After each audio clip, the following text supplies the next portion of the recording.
वंदे मातरम विद्यार्थी मित्रों, wisdom international e learning school में आप सभी का हार्दिक स्वागत है। आज का हमारा विषय है हिंदी।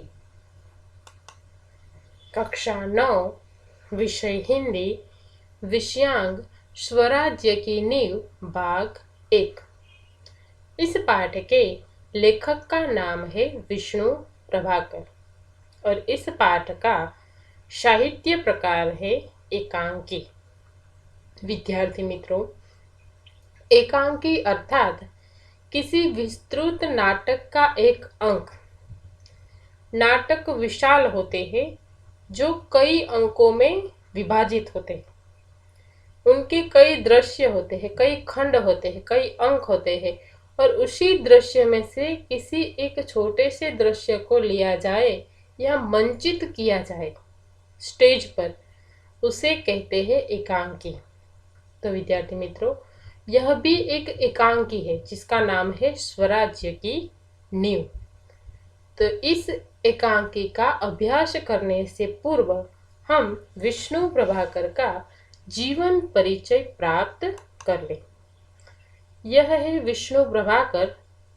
उसका संक्षिप्त जीवन परिचय इस प्रकार है। विष्णु प्रभाकर का जीवन परिचय। जन्म। विष्णु प्रभाकर का जन्म 21 जून 1912 को हुआ था। जन्म स्थान मुजफ्फरपुर जिले के मीरनपुर गांव में उनका जन्म हुआ था।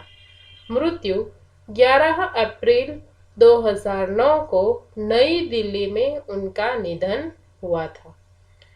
प्रारंभिक शिक्षा उन्होंने मुजफ्फरपुर में प्राप्त की थी। अन्य नाम विष्णु प्रभाकर का अन्य नाम विष्णु दयाल था। पत्नी विष्णु प्रभाकर की पत्नी का नाम सुशीला प्रभाकर था। कर्मभूमि भारत। कर्म क्षेत्र उपन्यासकार और लेखक। मुख्य रचनाएं। तो विष्णु प्रभाकर की मुख्य रचनाएं इस प्रकार है। अर्धनारीश्वर, आवारा मसीहा, जाने अनजाने, प्रकाश और परछाइयाँ, 12 एकांकी और स्वप्नमयी इत्यादि उनकी मुख्य रचनाएं हैं।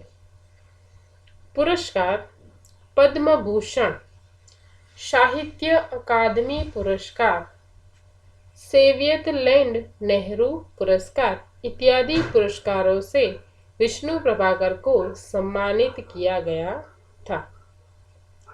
अन्य जानकारी: कहानी, उपन्यास, नाटक, एकांकी, संस्मरण एवं बाल साहित्य सभी विधाओं में प्रचुर साहित्य लिखने के बावजूद शरत चंद्र की जीवनी आवारा मसीहा उनकी पहचान का पर्याय बन गई।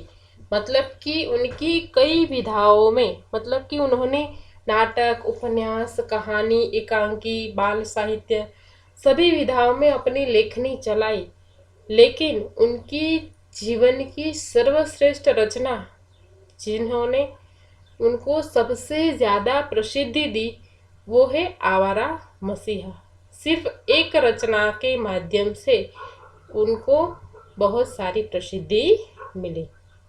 विद्यार्थी मित्रों, आज हम जिस एकांकी का अभ्यास करने जा रहे हैं वह एकांकी महारानी लक्ष्मीबाई के जीवन से जुड़ी हुई है। स्वराज्य की नींव। तो महारानी लक्ष्मीबाई को कौन नहीं जानता, हम सब उनको जानते हैं। यह है झांसी की रानी लक्ष्मीबाई, जिसकी वीर कथाओं को हम बचपन से ही सुनते आ रहे हैं।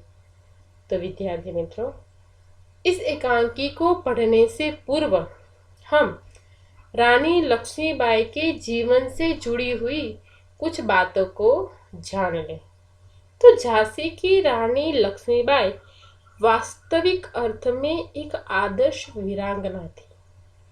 वे कभी आपत्तियों से नहीं घबराई और न ही किसी के प्रलोभन में आई है।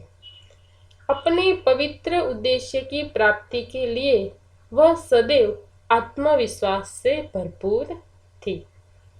तो ऐसी महारानी लक्ष्मीबाई का जन्म 19 नवंबर 1835 को हुआ था। इनके पिता का नाम मोरोपंत तांबे और माता का नाम भगीरथी बाई था। रानी लक्ष्मीबाई का बचपन का नाम मणिकर्णिका था, इसीलिए उसे बचपन में मनु नाम से भी बुलाया जाता था। रानी लक्ष्मीबाई का विवाह 1850 में गंगाधर राव से हुआ था, जो कि झांसी के राजा थे। 1851 में लक्ष्मीबाई ने एक पुत्र को जन्म दिया, जिसका निधन 4 महीने बाद हो गया और अपने पुत्र के निधन का सदमा गंगाधर राव नहीं सह पाए, इसीलिए कुछ दिनों में उनका भी निधन हो गया। मतलब कि लक्ष्मीबाई बहुत ही छोटी उम्र में विधवा बन चुकी थी। उनके पुत्र का भी निधन हो गया था और उनके पति का भी निधन हो गया था।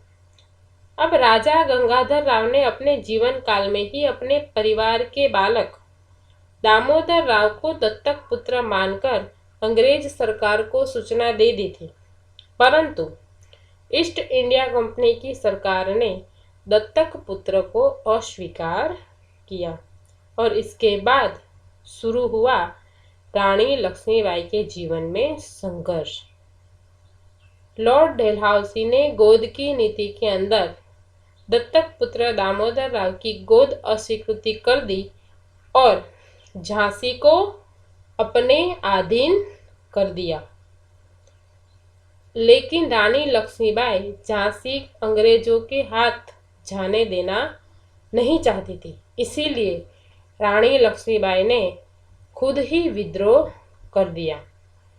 रानी लक्ष्मीबाई ने 7 दिन तक वीरता पूर्वक झांसी की सुरक्षा की और अपनी छोटी सी सशस्त्र सेना से अंग्रेजों का बड़ी बहादुरी से उसने मुकाबला किया। रानी ने खुले रूप से शत्रु का सामना किया और युद्ध में अपनी वीरता का परिचय दिया। वे अकेली ही अपनी पीठ के पीछे दामोदर राव को कसकर घोड़े पर सवार होकर अंग्रेजों से युद्ध करती रही और फिर अंत में रानी का घोड़ा बुरी तरह से घायल हो गया और वो वीर गति को प्राप्त हुई। इस तरह रानी लक्ष्मीबाई ने स्वतंत्रता के लिए अपने आप की बलि चढ़ा दी और एक श्रेष्ठ वीरांगना के रूप में आज भी हम उसे याद करते हैं। तो विद्यार्थी मित्र, यह थी हमारे झांसी की रानी लक्ष्मीबाई की छोटी सी कहानी। तो इस पाठ में भी हम उसी के बारे में जानेंगे। तो पाठ की शुरुआत में पाठ के पात्र है लक्ष्मीबाई, जूही, मुंदर, रघुनाथ राव, तात्या और सेना नायक। ये इस एकांकी के पात्र हैं। रंगमंच पर युद्ध भूमि का दृश्य अंकित किया जा सकता है। कैंप कहीं पास ही लगा हुआ है। महारानी लक्ष्मीबाई के तंबू का एक भाग दिखाई देता है। पर्दा उठने पर ही महारानी लक्ष्मीबाई अपनी सखी जूही के साथ उत्तेजित अवस्था में मंच पर प्रवेश करती है। दोनों लाल कुर्ती के सैनिकों की वेशभूषा में है। हमने पहले भी आपको बताया था कि ये जो पाठ है उसका साहित्य प्रकार क्या है, एकांकी। मतलब कि नाटक का एक दृश्य है जिसको हम स्टेज पर उसका मंचन भी कर सकते हैं, अभिनय भी कर सकते हैं। तो यहाँ पर रंगमंच यानी कि स्टेज पर किसका दृश्य है, युद्ध भूमि का दृश्य है। और कैंप पास में ही लगा हुआ है, मतलब कि युद्ध पूरा होने के बाद दोनों पक्ष के लोग कैंप लगाते हैं और रात्रि के दौरान वहां पर रहते हैं। तो स्टेज पर क्या दिखाई दे रहा है? महारानी लक्ष्मीबाई के तंबू का एक भाग स्टेज पर दिखाई दे रहा है और पर्दा उठता है। जैसे ही पर्दा उठता है कि महारानी लक्ष्मीबाई अपनी सखी जूही के साथ उत्तेजित मतलब गुस्से की अवस्था में मंच में प्रवेश करती है और दोनों लाल कुर्ती के सैनिकों की वेशभूषा में है। अर्थात इससे हमें पता चलता है कि ये किसका वातावरण है? युद्ध का वातावरण है। दोनों युद्ध मतलब सैनिकों के कपड़े में है और रानी लक्ष्मीबाई बहुत ही उत्तेजित है, गुस्से में है। और वो क्या बताती है? देखो, लक्ष्मीबाई, मेरे देखते देखते क्या से क्या हो गया जूही? झांसी, कालपी, ग्वालियर कहाँ गई? परंतु मंजिल है कि पास आकर भी हर बार दूर चली जाती है। स्वराज्य को आते हुए देखती हूँ, परंतु दूसरे ही क्षण मार्ग में हिमालय अड़ जाता है। मतलब कि लक्ष्मीबाई बहुत ही चिंतित है, गुस्से में है। वो क्या कहती है जूही से कि जूही, देखते ही देखते यह क्या हो गया? ये झांसी, ये कालपी, ये ग्वालियर, ये सब हमारे हाथ से निकल गए हैं। जो मंजिल हमारे पास थी वो अब क्या हो गई? हमसे दूर चली गई है। स्वराज्य को आते हुए देखती हूँ, लेकिन दूसरे ही क्षण मार्ग में हिमालय अड़ जाते हैं। हिमालय अड़ जाना मतलब कि कई सारी रुकावटें आ जाती हैं। मतलब कि अंग्रेजों ने धीरे धीरे कालपी, ग्वालियर और झांसी पर क्या कर दिया है? अपना कब्जा कर दिया है। अब लक्ष्मीबाई के हाथ से स्वराज्य छूटने वाला है। वो कहती है कि स्वराज्य को अपने ओर आते हुए देखती हुई कि तुरंत ही हिमालय जैसी बड़ी बड़ी समस्याएं मेरे सामने आने लगती है, रुकावट आने लगती है। उसे पास करती हूँ तो महासागर की डरावनी लहरें थपेड़े मारने लगती है और उनसे जूझती हूँ तो नाविक सो जाते हैं। मतलब लक्ष्मीबाई क्या कहती है कि हिमालय जैसी बड़ी रुकावटों को पार करती हूँ तो महासागर की डरावनी लहरें थपेड़े मारने लगती है। मतलब इसका अर्थ यह होता है कि बहुत बड़ी बड़ी जो समस्याएं है वो एक के बाद एक लक्ष्मीबाई के सामने आती रहती है और उनसे वो जूझती है, इन सारी समस्याओं का सामना करती है तो नाविक सो जाते हैं। नाविक सो जाना, इसका अर्थ क्या होता है कि नाविक जो विलासिता में डूबे हुए हैं, मतलब कि उनके साथी सेनापति तात्या, राव साहब, बांदा के नवाब, ये सब किसमें डूबे हुए हैं? विलासिता में डूबे हुए हैं। इसीलिए वो चिंतित है। वो क्या कहती है कि देखो जूही, उधर क्षितिज पर देखो, कैसी लप लपाती हुई लपटें उठ रही है। सारा आकाश धूम घटाओं से छाया हुआ है। प्रलय की भूमिका है, लेकिन राव साहब है कि रक्त मंडल की छाया में ऐसो आराम में मशगूल है। मतलब कि लक्ष्मीबाई कहती है कि देखो इधर दूर क्षितिज की ओर देखो कि वहां पर लप लपाती हुई लपटें उठ रही है, चारों ओर घटाएं छाई हुई है। ऐसा लग रहा है कि मानो बहुत बड़ा प्रलय आने वाला हो। चारों ओर समस्या ही समस्या है, लेकिन राव साहब है, जो बाल गंगाधर राव साहब है, वो किसमें डूबे हुए हैं? विलासिता में डूबे हुए हैं, ऐसो आराम में मशगूल है। इसी बात की उसे चिंता है। आवेश में आते आते सहसा मौन हो जाती है। जूही कुछ कहने के लिए मुंह खोलती है कि महारानी फिर बोल उठती है। मतलब कि इतना कहकर रानी लक्ष्मीबाई मौन हो जाती है अचानक ही, और फिर जूही कुछ कहने को आगे बढ़ती है कि तुरंत लक्ष्मीबाई बोल उठती है। वो क्या बोलती है कि जूही, जूही, मैंने प्रतिज्ञा की थी कि मैं अपनी झांसी नहीं दूंगी, लेकिन झांसी हाथ से निकल गई जूही। सहसा तीव्र होकर, नहीं नहीं, झांसी हाथ से नहीं निकली है, मैं अपनी झांसी नहीं दूंगी। मैं अकेली हूँ, लेकिन उससे क्या, मैं अकेली ही झांसी लेकर रहूंगी। मतलब कि हर बार लक्ष्मीबाई को यही चिंता रहती है कि उसके हाथ से झांसी निकली जा रही है।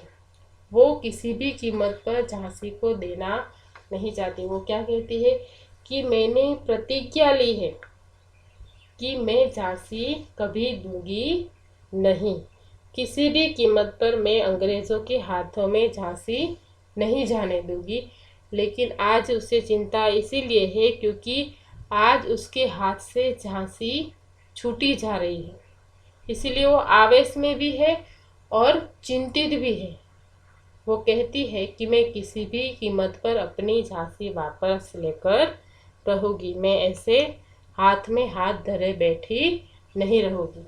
वो क्या कहती है कि मैं अकेली हूँ तो क्या हुआ, लेकिन मैं झांसी वापस लेकर रहूंगी। तब जूही क्या कहती है, जूही, कौन कहता है आप अकेली है महारानी? आप तो गीता पढ़ती है, फिर यह निराशा कैसी?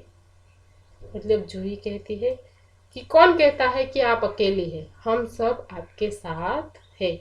और आप तो श्रीमद् भगवत गीता पढ़ती हो, तो आप क्यों इतनी निराश हो? जो गीता पढ़ते हैं वो कभी जीवन में निराश नहीं होते।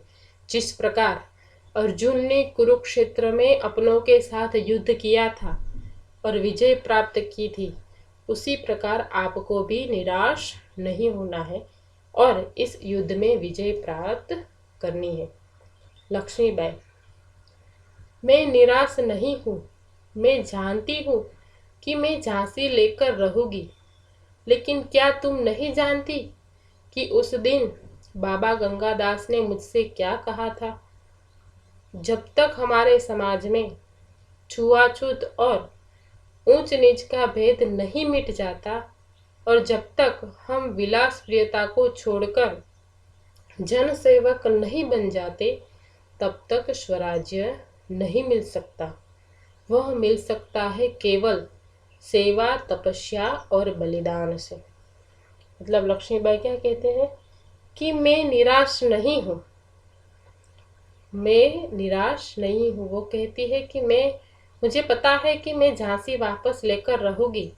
लेकिन बाबा गंगादास ने लक्ष्मीबाई से कहा था, क्या कहा था, कि जब तक हमारे समाज में छुआछूत यानी कि छूत और अछूत की भावना रहेगी और ऊंच नीच के भेदभाव रहेंगे, मतलब कि लोग एक दूसरे के प्रति ऊंच नीच के भेदभाव रखेंगे, एक दूसरे पर विश्वास नहीं रखेंगे, तब तक हमें ये स्वराज्य नहीं मिलता। जब तक हम विलास प्रियता को छोड़कर, मतलब कि ऐशो आराम और विलास प्रियता की जिंदगी छोड़कर हम जनता के सेवक नहीं बनते, तब तक हम हमारी झांसी को नहीं प्राप्त कर सकते, हम हमारे स्वराज्य को प्राप्त नहीं कर सकते। स्वराज्य अगर हमें प्राप्त करना है तो वो हमें किससे मिलेगा? सेवा, तपस्या और बलिदान से। हमें सेवा करनी है, तपस्या करनी है और बलिदान भी करना है, तब जाके हमें हमारी झांसी वापस मिलेगी। जूही, लेकिन महारानी, उन्होंने यह भी तो कहा था कि स्वराज्य प्राप्ति से बढ़कर है स्वराज्य की स्थापना के लिए भूमि तैयार करना, स्वराज्य की नींव का पत्थर बनना। सफलता और असफलता देव के हाथ में है, लेकिन नींव के पत्थर बनने से हमें कौन रोक सकता है? वह हमारा अधिकार है। मतलब कि जूही लक्ष्मीबाई को चिंता है कि जब तक सेन तात्याराव, बाल गंगाधर राव, नवाब साहब ये विलास प्रियता नहीं छोड़ेंगे, ऐशो आराम की जिंदगी नहीं छोड़ेंगे, तब तक हमें स्वराज्य नहीं मिलेगा। वो क्या कहते हैं कि हमारे लिए अगर हमें स्वराज्य प्राप्त करना है तो हमारे समाज में ये जो सारे भेदभाव है उसे भुलाने पड़ेंगे, मिटाने पड़ेंगे, बलिदान देना पड़ेगा, तब जाके हम झांसी को वापस प्राप्त कर पाएंगे, ऐसा लक्ष्मीबाई कहती है। तब जूही कहती है कि बाल बाबा गंगादास ने यह भी तो कहा था कि भले ही हमें स्वराज्य न मिले, लेकिन स्वराज्य की प्राप्ति से बढ़कर भी सबसे ज्यादा महत्वपूर्ण क्या है? स्वराज्य की स्थापना के लिए भूमि तैयार करना। मतलब कि इमारत बनाने से पहले उसके लिए उचित भूमि का चयन किया जाता है। हमें कहीं पर भी हम देखते हैं कि नई इमारत बनती है तो उसके लिए सबसे पहले क्या होता है? भूमि, मतलब कि उसकी जगह का चयन होता है।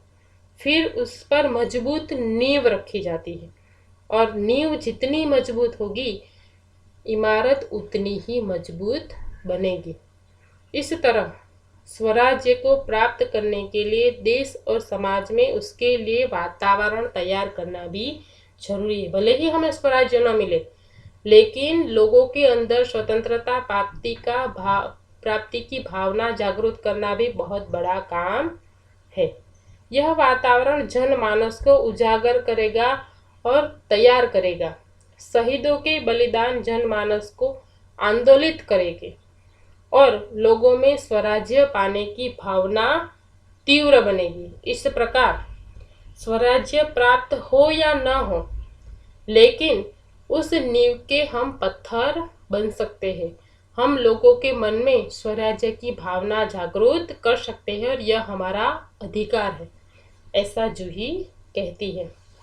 लक्ष्मीबाई मुस्कुराकर, शाबाश मेरी कर्नल, तुम लोगों से मुझे यही आशा है। जिस स्वराज्य की नींव तुम जैसी नारियां बनने जा रही है वह निश्चय ही महान होगा। मुझे इस बात की चिंता नहीं है कि वह मेरे जीवन काल में आता है या नहीं आता, लेकिन मुझे इस बात का दुख अवश्य है कि हमारे पास शक्ति है फिर भी हम दुर्बल हैं। हमारे पास तात्या जैसे सेनापति है फिर भी हमारी सेना में अनुशासन नहीं है। हमारे पास ग्वालियर का किला है फिर भी हम कुछ नहीं कर पा रहे हैं। क्यों, जानती हो? मतलब कि लक्ष्मीबाई, जब जूही ने कहा कि स्वराज्य हमें मिले या न मिले, लेकिन हम लोगों के मन में स्वराज्य की नींव डाल सकते हैं, तो लक्ष्मीबाई उससे खुश होती है और वो कहती है कि शाबाश मेरी कर्नल, मुझे तुम लोगों से यही आशा थी। और जिस स्वराज्य को प्राप्त करने के लिए नींव के रूप में आप जैसी नारियां है, तो निश्चय ही वो स्वराज्य महान होगा। मुझे इस बात की चिंता नहीं है कि स्वराज्य मुझे मिलेगा या नहीं मिलेगा, लेकिन झांसी की रानी लक्ष्मीबाई को बहुत ही दुख है। किस बात का दुख है? उसे दुख इस बात का है कि उसकी सेना में बड़े बड़े योद्धा, राव साहब, बांदा के नवाब, रघुनाथ राव सभी है, लेकिन वो सब ऐशो आराम और विलासिता के जीवन में डूबे हुए हैं। उनके पास बहुत सारी शक्ति है, लेकिन फिर भी वो दुर्बल है। तात्या जैसे सेनापति होते हुए भी उनकी सेना में किसी भी प्रकार का अनुशासन नहीं है। युद्ध की ठोस तैयारियां न करके वो ब्रह्मभोज में लगे हुए हैं। इसीलिए उसे चिंता है कि हमारे पास इतना मजबूत ग्वालियर जैसा किला है, लेकिन फिर भी हम आज कुछ भी नहीं कर पा रहे हैं। इसका कारण तुम जानती हो? लक्ष्मीबाई जूही से पूछती है। तो विद्यार्थी मित्रों, इसका कारण क्या होगा? लक्ष्मीबाई के पास बहुत अच्छे शस्त्र शास्त्र सेनापति और नवाब राय भी थे, लेकिन फिर भी लक्ष्मीबाई बहुत निराशा में है। उसे ऐसा लग रहा है कि जैसे झांसी उसके हाथ से जाने वाली है। उसका कारण क्या है? उसका कारण हम अगले वीडियो में देखेंगे। आज हम इस पाठ का यहाँ तक ही अभ्यास करेंगे। धन्यवाद।